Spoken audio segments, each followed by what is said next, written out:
اعوذ باللہ من الشیطان الرجیم بسم اللہ الرحمن الرحیم سیقول السفہاء من الناس عن قریب کہیں گے لوگوں میں سے بے وقوف لوگ ما ولاہم عن قبلتہم التی کس چیز نے پھیر دیا مسلمانوں کو کانوا علیہا جس پر وہ تھے قل للہ المشرق والمغرب کہہ دیجئے اللہ ہی کے لیے ہے مشرق اور مغرب یہدی من یشاء اللہ ہدایت دیتا ہے جس کو چاہے الی صراط مستقیم سیدھے راستے کی۔ یہ سورۃ البقرہ کے آیت نمبر 142 ہے۔ اس آیت مبارکہ کا ترجمہ آپ نے سنا ہے، اب اس کا خلاصہ۔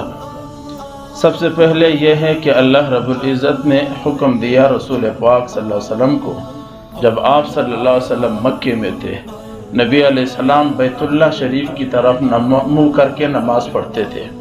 پھر جب مدینہ منورہ تشریف لائے تو پھر وہاں پر حکم ہوا کہ آپ بیت المقدس کی طرف منہ کر کے نماز پڑھیں۔ پھر نبی پاک صلی اللہ علیہ وسلم نے 17 مہینے تک بیت المقدس کی طرف منہ کر کے نماز پڑھی ہے۔ اس کے بعد اگلے آیاتوں میں آئیں گے کہ اللہ رب العزت نے حکم دیا اب بیت المقدس سے واپس منہ کر لو بیت اللہ شریف کی طرف۔ عصر کی نماز میں کیا ہوا وہ اگلے آیاتوں میں آ رہا ہے، جس کو تحویل قبلہ کہتے ہیں۔ اس آیت مبارکہ کے اندر اللہ رب العزت فرماتے ہیں کہ کچھ لوگ بیوقوف ہیں جو سوال کریں گے، اعتراض کریں گے، تم پہ کیا کرتے ہیں یہ مسلمان؟ کبھی بیت المقدس کی طرف منہ کر کے نماز پڑھتے ہیں اور کبھی بیت اللہ کی طرف نماز منہ کر کے پڑھتے ہیں۔ اللہ جواب دے رہے ہیں، ان سے کہہ دو یہ مشرق اور مغرب اللہ ہی کے لیے ہے، اللہ جس کو چاہیں جس طرف ہدایت دے دے، تمہیں اس پر اعتراض کرنے کا کوئی حق حاصل نہیں ہے۔ یہ آیت کا خلاصہ ہے۔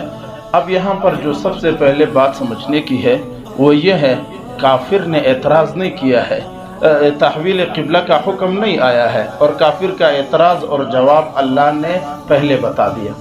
اب یہ آیت نمبر 142 ہے، اس میں کافر کا اعتراض، بیوقوف کا اعتراض، مشرکین عرب کا اعتراض اور جواب کا ذکر ہے۔ آگے 144 میں تحویل قبلہ آئے گا۔ تحویل قبلہ آیا نہیں ہے لیکن جواب پہلے، سوال پہلے۔ اس کا وجہ یہ ہے کہ اللہ رب العزت مسلمانوں کو بیدار کرنا چاہتے ہیں کہ مسلمان بیدار رہو، کافر اگر اعتراض کرے تو اس کا یہ جواب ہے، تمہیں فرق نہیں پڑا۔ یہ سورۃ البقرہ کا آیت نمبر 100۔ یہاں پر صراط مستقیم آیا ہے، یاد رکھیں صراط مستقیم سے مراد یہاں پر بیت اللہ شریف ہے۔ جو لوگ صراط مستقیم یعنی بیت اللہ کی طرف منہ کر کے نماز پڑھتے ہیں، یہی صراط مستقیم پر ہے۔ اس آیت مبارکہ میں ہمیں 3 ہدایت اور 3 سبق اللہ رب العزت نے پڑھایا ہے۔ پہلا سبق یہ ہے کہ اسلامی احکامات میں نسخ ہوتا رہتا ہے، تبدیلی ہوتی رہتی ہے، یہ کوئی بڑی بات نہیں ہے۔ تحویل قبلہ اس کی بڑی مثال ہے کہ پہلے بیت المقدس تھا، پھر بیت اللہ ہے، پھر بیت المقدس ہے، پھر بیت اللہ ہے۔ یہ اللہ کی طرف سے تحویل اور نسخ ہوتا رہتا ہے، یہ کوئی بڑی بات نہیں، اعتراض کرنے کی بات نہیں ہے۔ دوسرا سبق یہ ہے، لوگوں مسلمانوں، اگر کفار تمہارے عبادات یا کسی چیز پر اعتراض کرتے ہیں تو پریشان نہ ہونا، ثابت قدم رہنا، وہ اللہ پر چھوڑ دو۔ یہ اعتراض کرتے رہیں، تم اپنا دین نہیں چھوڑنا۔ آج ہمارے ساتھ یہ مسئلہ ہے، کوئی چھوٹا آدمی ہمارے دین کے کسی چیز پر اعتراض کرتا ہے، بیوقوفی جہالت کی بنیاد پر ہم اس عمل کو چھوڑنے کے تیار ہو جاتے ہیں اور چھوڑ دیتے ہیں۔ یہاں اس آیت سے اللہ نے بتلا دیا ہے، اعتراضات سے پریشان نہ ہو، ثابت قدم رہو دین پر، یہ بڑی بات ہے۔